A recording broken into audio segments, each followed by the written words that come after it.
Hello, I am introducing Keith B. Scott, and he is running to be your next mayor of Baltimore City. He has a long career in the security field in and out of the United States. In other words, you can call him a protector. He has been protecting people for more than 40 years, and he will continue to be a protector either as a private citizen or your mayor. Baltimore City has the blues. It reminds him of a Marvin Gaye song in the City Blues. The population is 65% black. And the people are asking, what's going on with our children's education, jobs, homicides, and crime? What's going on with our government as mayor of Baltimore? He knows what's going on, and he is here to fix it. As your mayor, invite him to speak to you, your group, or your organization. He will share his views and plans to fix Baltimore. I'd like to introduce you to this brother. If you don't know him, you will know him. Mr. Scott, how are you today, sir? I'm fine. Can't complain. Okay. Mr. Scott, tell us a little bit about yourself. You know you better than anybody else. First of all, where was you raised up at? Brooklyn, New York. From New York? And when Yep. did you come to Baltimore? About 25 years ago. And since you've been here, I know you've seen a lot of things have happened to communities, to people, and it's obviously one of the reasons why you're running for mayor is because some of the things you don't like, you don't like what's taking place. And what are some of them things that you don't, reasons why you running for mayor? Pretty much since I've been to Baltimore, I've seen Baltimore change, not for the good, but for the benefit of other sides of the city. Then the black people side stays the same. I was stationed when I got here. I first got a job over in Fells Point, and I seen how that area changed for the better, and the fact that all that money was put to that side of the city, but pretty much left the parts of the city untouched. And pretty much I was wondering why. You know, people on one side of Baltimore City seems to reap all the benefits and one side don't. Then I came to the conclusion that pretty much Baltimore City is a predominantly black city with the politician basis is predominantly black. Why is one side is benefiting over all these black people in politics and one side not? Yeah, but that's what we call the tales of two cities sometimes, Yeah. and it don't make sense for that to happen because when you doing a city, I guess you're supposed to take care of the entire city because the entire city pay taxes. And seeing like it should be, equal distribution when it comes to services. But Mr. Scott, since you made that decision, give me one of the major reasons why you decided to run for mayor. One of the major reasons I decided to run for mayor, financial economic independence. What we don't do is, as black people, which is majority, we don't pretty much own anything as a people or control anything as a people. Everything is pretty much dependent on our dollars, but none of the benefits from even being in that high point of a consumer. Yeah. Other sides of the city reaps all the benefits of working people, but one side don't. Yeah, that desperately need to change because I have witnessed that in my lifetime, and I've been living here all my life. And but from my perspective, that's a pretty large undertaking to be the mayor of Baltimore City. In politics, that's I've never really been heavily into politics, but I do know they regulate the air you breathe. That's how powerful it is. They make a lot of decisions, and sometimes they have to make real difficult decisions. And so, what kind of constitutes you to think that you could not only make some change, but make some of these major decisions that has to be made in order for the city to be a better city? Well, there's a big difference between can't and won't. Mm-hmm. The changes that the city or the government can make, they can do it, but they just don't do it because most people are afraid to alienate other people. A politician would say, okay, um, we got to work for everybody in Baltimore City. Okay, the majority of the people are black, but we know that pretty much we don't finance political campaigns. Everything is done by favors. Since Mm. we don't pretty much get the favors that other people get because we didn't give that money to that particular person to get favors. So we get pushed by the wayside. Wow. The truth will make us free, they say. And it's obvious, but you don't have to be a rocket scientist to figure this out. Like you say, the tale of two cities. You go one part of the city, and it's all spruced up. You can almost eat off the ground. Then the other city, I mean, basically like a war zone had hit it or something. And but everybody is asked to pay taxes and things like this. But let me ask you another question on a little different twist.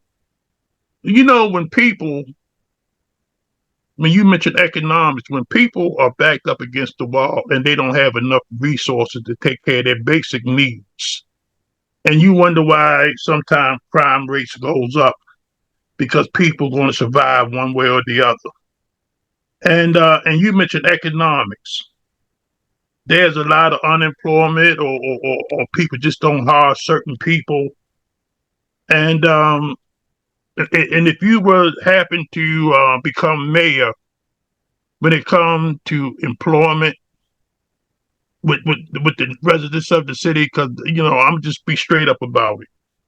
When I see major contracting go up, I don't see too many people like me that's working there. I see other ethnic groups all over the place, but when it comes to black people, I don't see them involved in too many things. Can you tell me, why you think that's happening?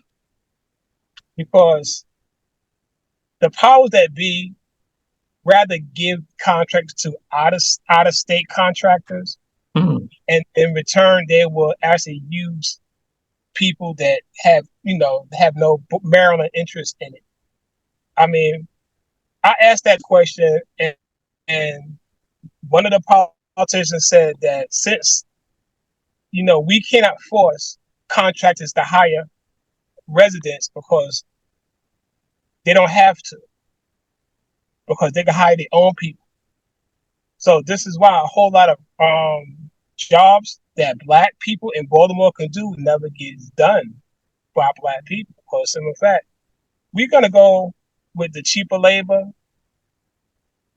other than paying fair wages. I mean, we got unions. We got unions that train you union scale, but we don't use unions because simple fact, we don't want to pay people Oh. scale wages. So they rather pay, seem like to me what you just said, than they rather pay on the other end to crime and everything else because people don't have, gainful employment and stuff like that. So you either want to pay on the front end or the back end, one way or the Mostly, other. well, only person who's paying on that end is us because we don't want to have to be suffering all the crime. But other parts of the city don't have to. Um, we know that crime is pretty much heavy in poverty areas. I mean, survive by any means necessary. This is what Baltimore City have to do. Because as black people, we can't take care of our own. We not financially strong enough to take care of our own. Until we actually can't actually create income as a people and then take care of our people where we live, the problems pretty much disappear. But let me ask you this: that on that same note, because I was already under the suspicion that when contractors or something related to the city, I thought it was, I don't know if it's on the state level or the city level, that they should have set aside for a certain amount of people of the residents, or a certain amount of black people in the contract as well as workers involved with some of these companies. I don't know if that's true or not, but if you was mayor, would you kind of make that on the documents or laws to say that certain amount of people, if you're gonna be working here in the city, you're gonna have contracts in the city, then in that contract shouldn't do it seem like from your point of view that they should have a certain amount of residents in there from all races in there. Well, I mean, definitely. If you're a Baltimore City contractor, pretty much you want to hire your people. But if you're an outside contractor, you're gonna bring people into Baltimore to work. Do the mayor have a lot to do with that? Um, I hope. I mean, who's getting the contracts? I think the mayor does have a lot to do with who's getting contracts in the city. I mean, I think that's still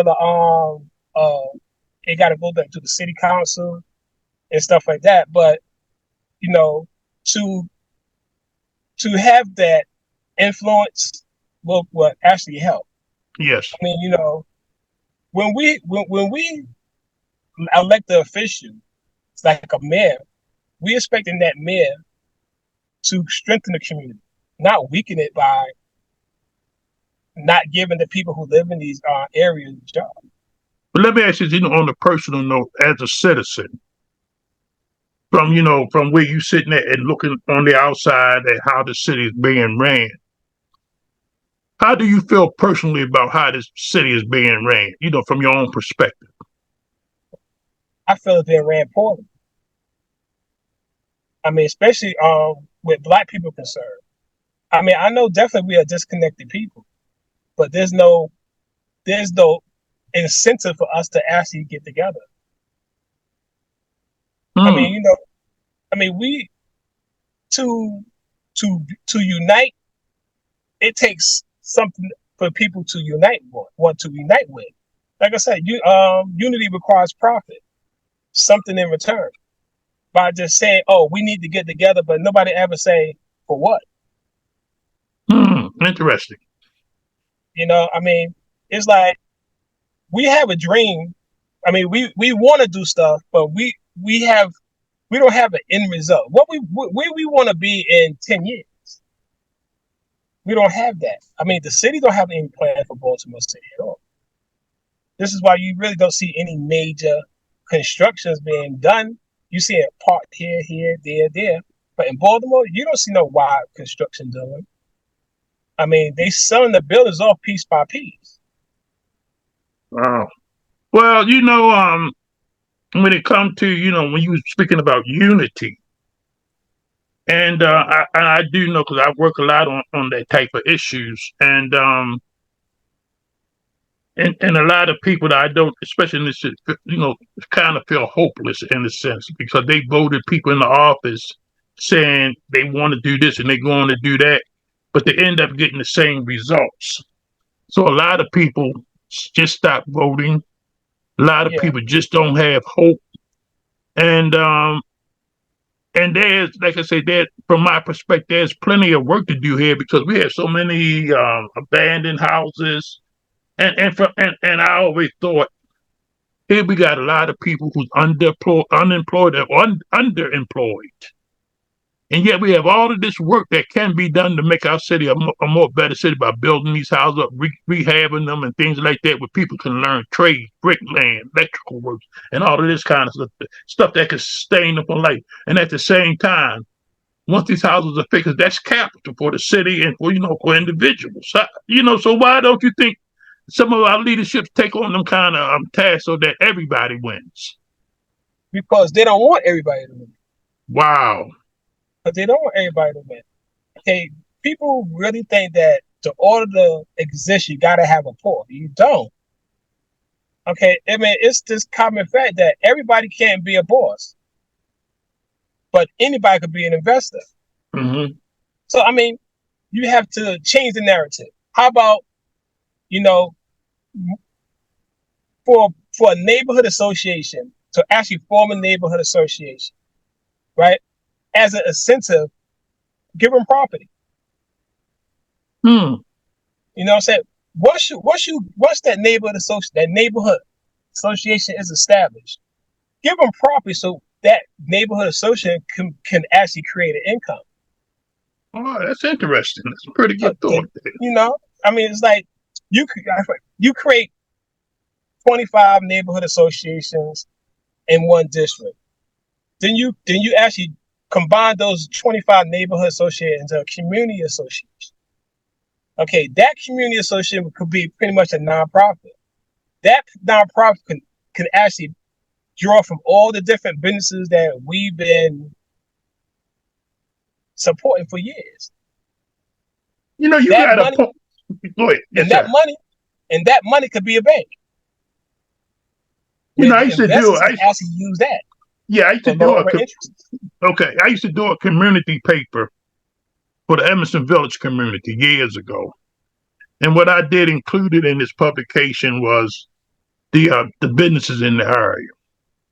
Also, the faith-based community was, approached them, and then the like you say, the community associations. I gave them all free access to this publication so they can let the community know what the churches are doing for the people and vice versa. The community associations as well as the businesses, because the businesses was reaping the rewards from the community, but they didn't have they were not putting money back into the community, even though they was making money off the community. And if, like you just said, if they had some type of association where the entire community can control what's goes, a lot that what goes on in that community, like establishing a nonprofit where they can build homes, rehab homes, start employment, things like cutting grass and pay people for doing it, so that the neighbors would always stay clean and things like Yeah, that. That would be a yeah, that's a powerful, job. and that would be what you call that stuff, people then will restore pride in themselves and pride in their communities. Oh yeah, it's like this here. If I was a billionaire and I say I want to give the black community $1 billion, who would I give it to? If I wanted to give it to the Little Italy or Greektown, Fells Point area, I know who to give it to. Even the Roland Park area. I met the president of the Roland Park Neighborhood Association. But if I wanted to give it to black people, I would have to give it to a nonprofit and they have their own agenda. Well, let me ask you this then. I just mentioned Emerson Village in the southwestern district of Baltimore. Back then, I used to be the vice president of they called the Lower Emerson Village Community Association. But the problem was this: in that particular area, we had that was under what they call the southwestern district, because that's where all the leaders used to meet at. Did you know they had 72 community associations in this one little area? Yeah, They was only like a block or 2 blocks. Then they had the associate another 1 or 2 blocks, and make it so bad. Those presidents of these local associates did not get along with each other, even though they were fighting for the same purpose, the same cause. Because somebody in City Hall would take and say, "Well, I take this community and give them a crumb, and take the one right next to them and give them nothing." And so it would start a lot. And why they getting money and we don't, this kind of stuff, and it caused a lot of hostility. But based on what you said, how would you organize all of these different associations so that when someone do come in with some money, how they can get this money on a collective basis than everybody? But how would you kind of formulate something like that? well, see, you got to understand that there's a lot of neighborhood associations. Mm-hmm. I've been to so many neighborhood associations, and each neighborhood association member base is 5. Yep. So if I would give to a neighborhood association only got 5 members, what they gonna do with that money? Okay, Um, I've been. It's a neighborhood association. Can I say neighborhood association names and stuff? well, I wouldn't do that, but Okay. but you can just say associations and Well, what they did. this association say they control Greenmount Avenue and York through Greenmount to North Avenue to Penn North, right? So Okay. that whole area, they saying they control that area. And I've been to one of the meetings, and it was 10 people. 8 of them was all white.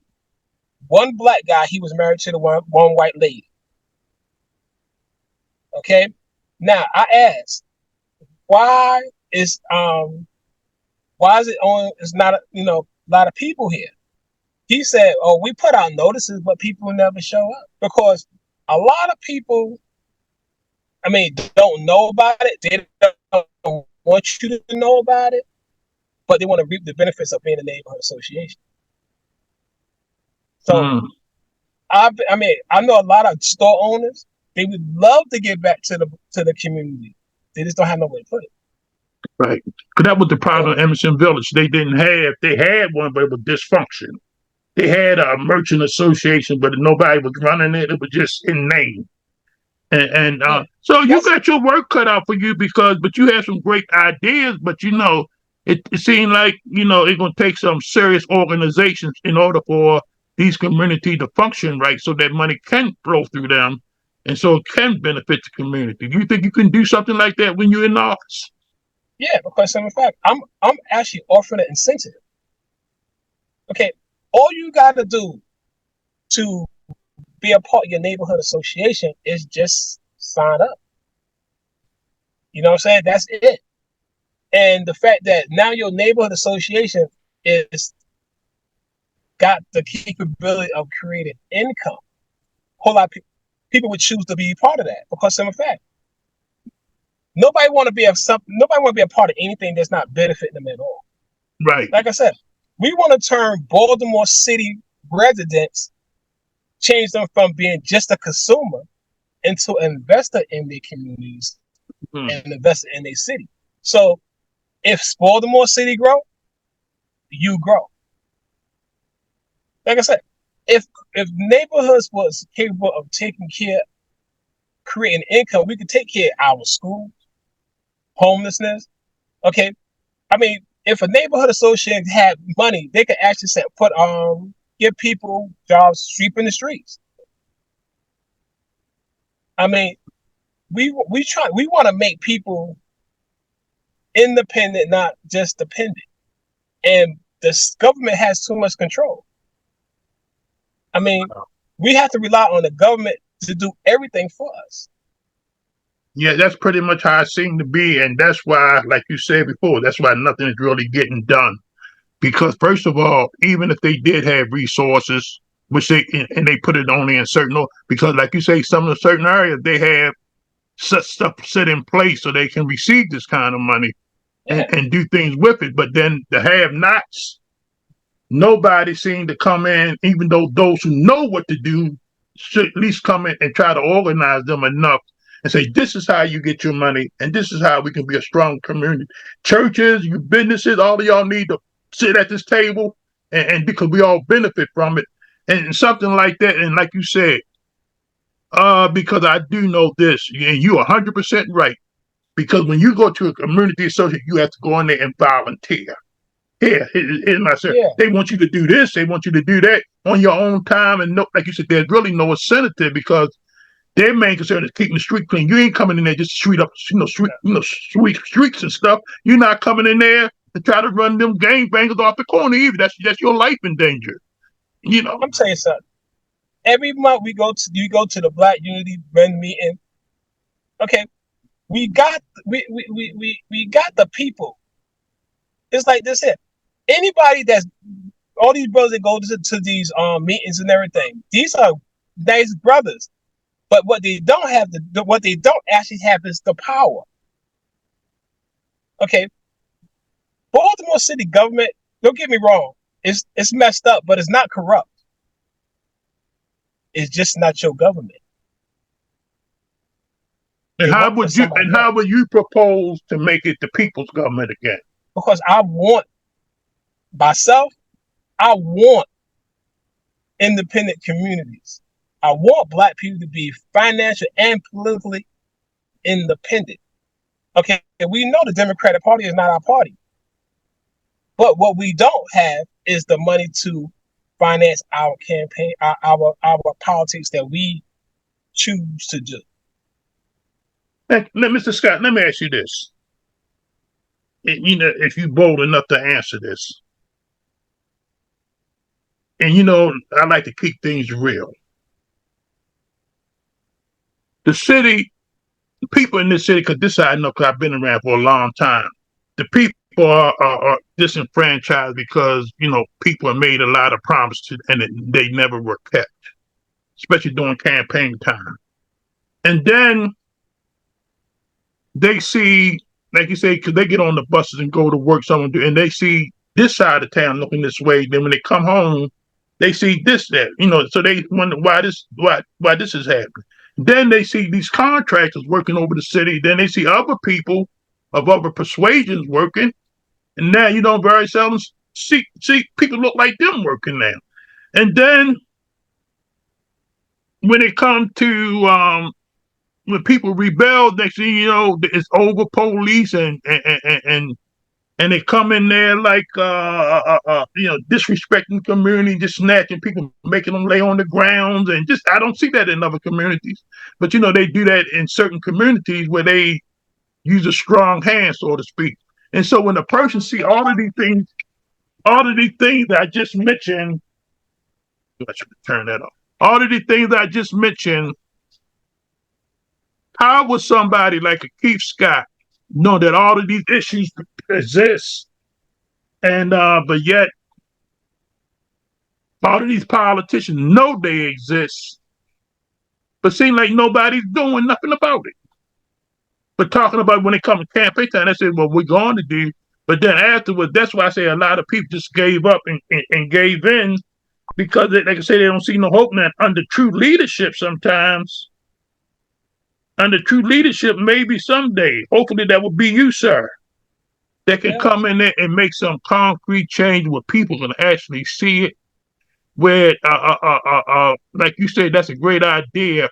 Organize community associations so they can be set up to receive some money, grants and stuff like that. So how would you, knowing all of these issues, what I just told you, how do you plan to deal with that? Well, I mean, a community, we are nothing until we're capable of creating our own income as a people. Mm-hmm. Okay, not to rely on government makes us independent. Now, we need to take care of our own people. Like I said, we're not financially to do that. So my job as mayor of Baltimore City is to get you strong enough so you can take care of your own. Everything that's happening in Baltimore City is our people, because you see it every day. People who need jobs. Okay, we got a lot of men out there that want to work, but there's no jobs for them to do it. They said, oh well, they don't have skills.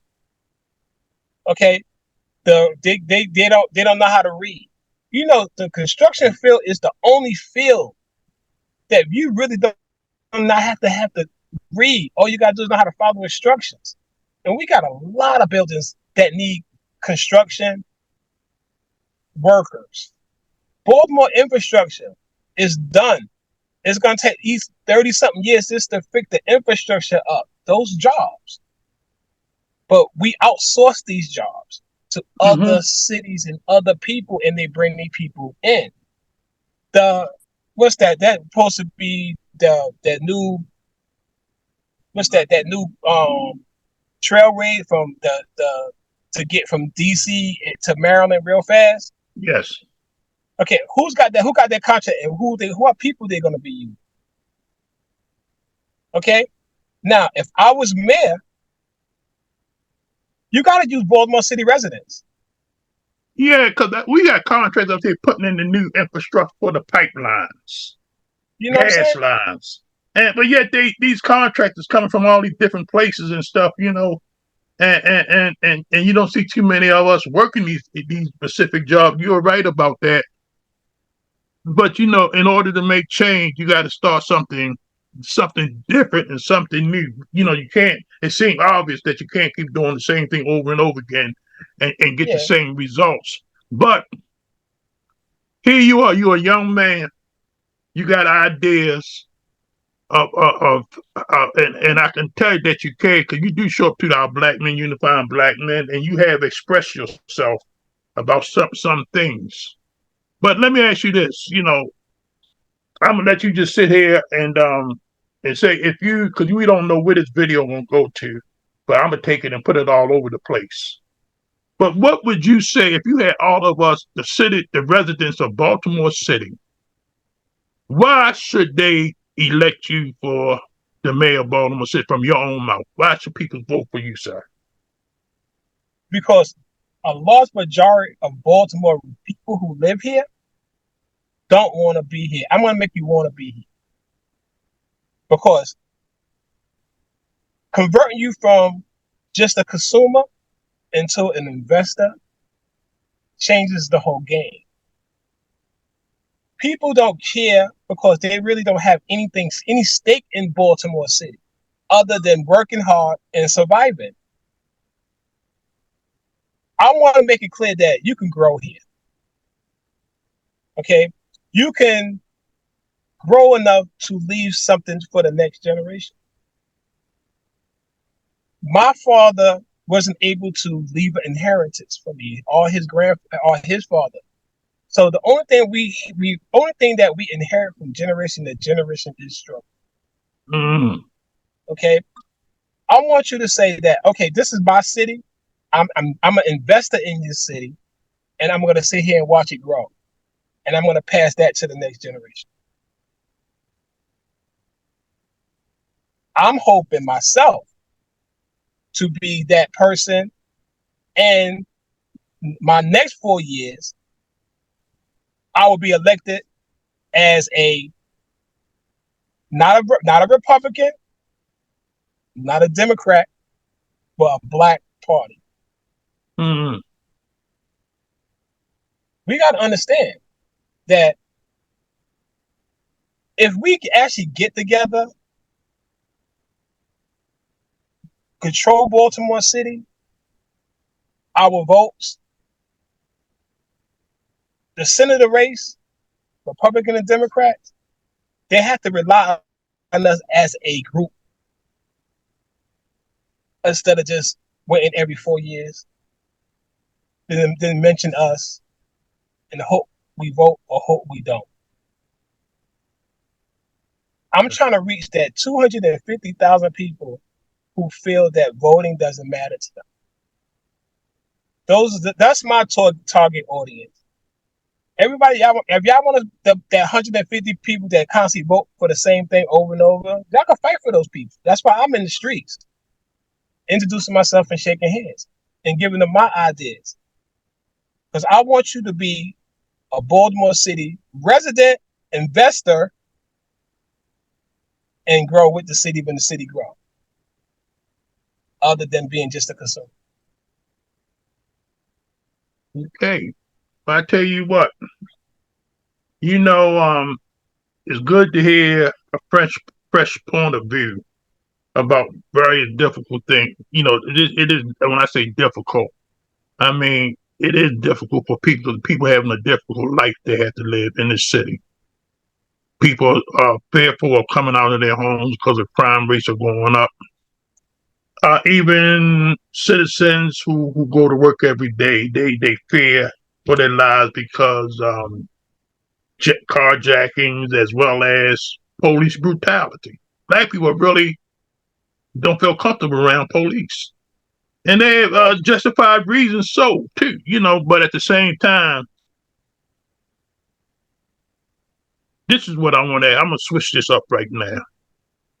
The what you call, I don't know what you call, civil servants, as they call it, the police department as well as the fire departments and some other departments. When it comes to the police department, the fire departments, and other civic, jobs that ran by the city, and a lot of them having issues sometimes. How would you deal with the civil servant, the people that's already have jobs with the city, the ones who supposed to be operating the city, because obviously something is this is me speaking. It's obvious something ain't right. If they heads of these departments and the results that I see is not good.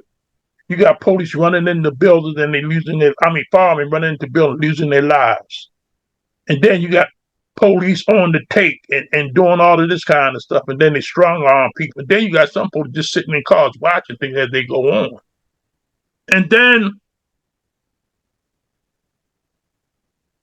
you look at the streets now. I'm 72 years old. I never, ever seen the streets look like this until the last 15, 20 years. I never seen it. This Baltimore City, when I was coming, was a very clean city. And now, it's like I said, I never seen whoever, I don't know who they are, and I don't want to call them out, but somebody needs to. Why in the world are you going to tear the whole city up at the same time with everything? At least work on one thing, straighten that out, and move to someplace else. Just tearing everything up at one time. And I'm talking about the planning of these things. Don't seem like somebody don't know what they're doing. Well, it's like that. All the stuff you just mentioned, right, makes you want to leave, right? Mm-hmm. There you makes go. you hopeless. It makes you. It's like I said, all this stuff happening makes you want to leave Baltimore. There you go. They want to make it so comfortable. If you had the resources to leave, you gonna go. Think about it. Look what happens. Look what happened to black people and they're the majority. Can you imagine when we drop to one of the minorities? Come on. Yeah, it seemed like that because I never seen a major city lose half its population the way Baltimore had. We were the 8th largest city when I was coming up. We were the 8th largest city in the country. 8th largest. 8th. They're not doing nothing for us to stay. They're doing nothing for us to stay. Nothing. Brothers and sisters with good jobs. Okay, you want a decent school to put your child in. You're not gonna get it here. So you leave it. Okay? You want to feel safe. Nobody feels safe in Baltimore City. So if the people who here, if they had the opportunity to leave, they would leave. People that have to stay because they don't have the resources to leave is shut-ins because they're scared to go outside. We got parks that kids don't play in them anymore. It's not safe. Baltimore City is doing nothing to keep black people here, but they're doing everything to get them out. They even shipping in people from other places. Nobody ever mentions, all these people, illegal aliens coming in the city and they're hooking up with all the benefits. Nobody ever mentioned that stuff. Wow. No, they don't want to upset us, but that's what they're doing though. Let me ask you this then. Since you've seen that can identify all of these issues that we have, and I do know if being a leader, being an organizer, because that's what you have to be if you're going to run the city, and you identified quite a few issues that we need to address, but you also identify some solutions that can be addressed as well. Now, I really like the idea of someone coming in and organizing those community associations so they can prepare themselves to set up to receive grants and funding and to run their own parts of town, so to speak, to make it better instead of waiting for outside people to do it for them. And they're going to take their time and they're going to take resources and put it elsewhere. But when you put something back in your own backyard and you have some control over it, it does make a difference, and then you can put people to work, you can identify the bad spots and this, that, and that, because you had the resources to do something. But, and that would take a seriously because what you call those people, I put it this way, they call it the old boys network and the old boys system. And because everybody making money off our misery. And so how would you, as a black man, have to go up against people through that, what they call that old boy system? I'm going to be straight up about this man, me and you, this man up talking. Are you bold enough to say no to them? Are you bold enough to say we're going to do it this way, my way? Well, I'm bold enough to tell you that I'm black. Mm-hmm. Okay, I'm pro-black. Anything to uplift my people, I'm going to do. Even if I have to fight black supremacists, Mm-hmm. I'm going to fight black supremacists. Every black person is not a black person. We got black people who using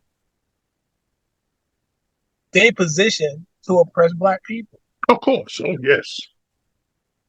Okay, Yes. we actually have to let people know that black supremacists does exist and is running free in Baltimore City. You're gonna tell me that all these black people that's in government or positions of power don't see what's going on? Mm-hmm. It's nowhere in the world. See, it's like this here. None of these people that's in sole government, kids don't go to public school. Wow, that's saying a mouthful right there. Okay. They don't even take stock in what they supposed to be controlling, huh? Don't I send mean, their own children. where I live at, all I hear is gunshots. That's where I live. It's like this here. What I do, I can walk up North Avenue, Greenmount Avenue, anywhere by myself. Can any of these called top runners, can they do that? I'm not afraid of my people. They can't do it because they know they did a lot of dirt. Wow. Okay. Yep. So they're gonna claim that, oh, when how I grew up, you that's how you grew up, but you're not there no more. You are totally out of touch. I mean, I could say that, oh, I went to school in the public school, whatever case it be, and I made good, whatever case it be. Yeah, but you've been gone for a long time. You have no credit. You can't walk the street. So I'm That's like, one thing. That's one thing you have to learn to mingle with the people to see what they want and what their needs are. You can't sit way over there and talk that talk. you know what I do? I said, put it away. A young man, I asked a young man, I said, I'm running for mayor. He said, I said, what you want me to do for you? He said, give me a job. That's it. I want a job. Okay. I don't want a McDonald's job. Okay. I want a job that I could actually take care of myself with. I said, what could you do? He said, I said, okay, go to the union halls, ask them to learn a trade. I did that, but what I didn't say, like this is, since Baltimore City do not use union workers. Hmm. They outsource people. A whole lot of union workers don't have jobs because, like I said, they've been outsourced. Wow. Yeah, that's a major problem, and like I said, it needs to be addressed from the top down, even from the bottom up, and somewhere in the middle that maybe some things can get done. So, Mr. Scott, in closing, let me ask you this again. Now, you appear to be a brother, man. Like you say, you're not fearful of your constituents, first and foremost. You're also bold enough to take on a system that has not been doing their job, at least for us. Mm-hmm. And you also identify some issues that can give the people some power back by these associations, giving them put some power back into their hands, make them want to live here and take care of their own backyards. Because, like you say, they have an incentive now to do so. They're investing into their own, and they have resources to do so if it's done that way. You also mentioned to me, man, that government, how they taking us and taking out, the resources and outsourcing and doing all this stuff, so make it very difficult for the residents of Baltimore City to be gainfully employed. But again, I do know that's a tall task to take care of. But you know what? Somebody needs to do it.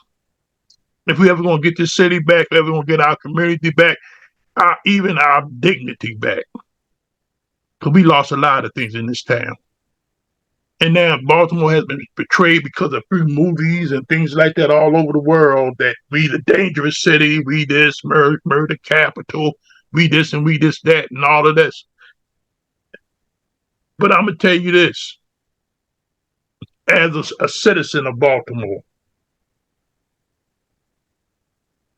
I tell people I'm not that heavy into politics, but I do know politics play a major part in our everyday lives, from the gas and the electric, for everything we use, in this city, public transportation, everything, police departments and everything, and it comes out of our money, out of my money. I'm supposed to be paying for these services, and I don't think I'm getting my return on my investment. But at the same time, I fight in my own way. That's why I'm doing this interview with you. I fight in my own way. But at the same time, there's a lot of people who have given up, gave in, and feel hopeless. And I want you to share before we close down.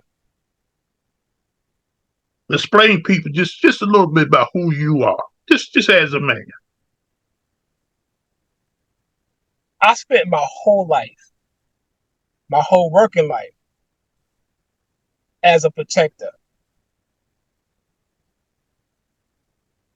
My whole job is to keep people safe. So, as mayor, that would be my job, to keep you safe and show you love. It's like this: Baltimore City Black people need to be shown some love, because we are showing people in Baltimore City no love. I could work, pay taxes, and cannot benefit of nothing that my taxpayer money is actually paying for, because they're gonna tell me that I make too much money, so I can't get health care or any kind of help. That's not love. That's oppression. I'm going to show my people love, and I hope they love me forward. I'm going to make my people strong and independent, so they don't have to ask for nothing. Taking care of our own is all we want to do. And as mayor, I would do that. Like I said, there's a difference between can and won't. It's not the fact that they can't, they won't. I want to do it. So I'm going to do it. I don't care what anybody say, but think about it. What will happen when we drop from the majority to the minority? This is what they're trying to do. Baltimore City is your city. This is your city. Baltimore City belongs to you. Take it back, bro. Take it back.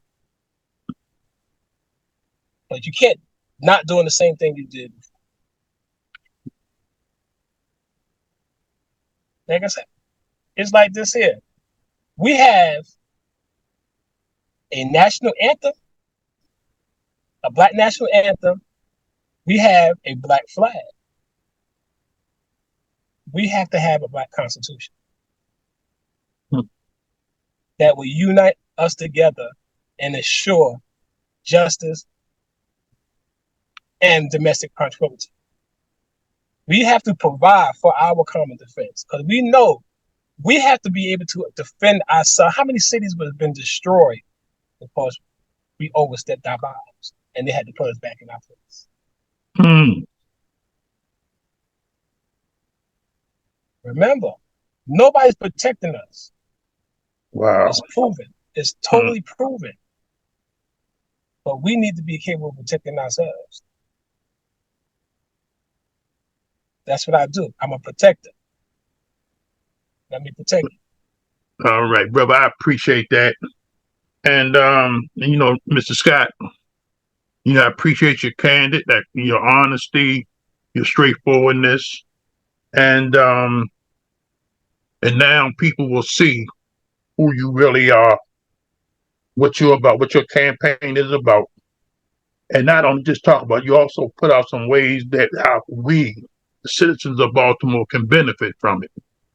And I appreciate that, sir. So this is going to conclude this interview.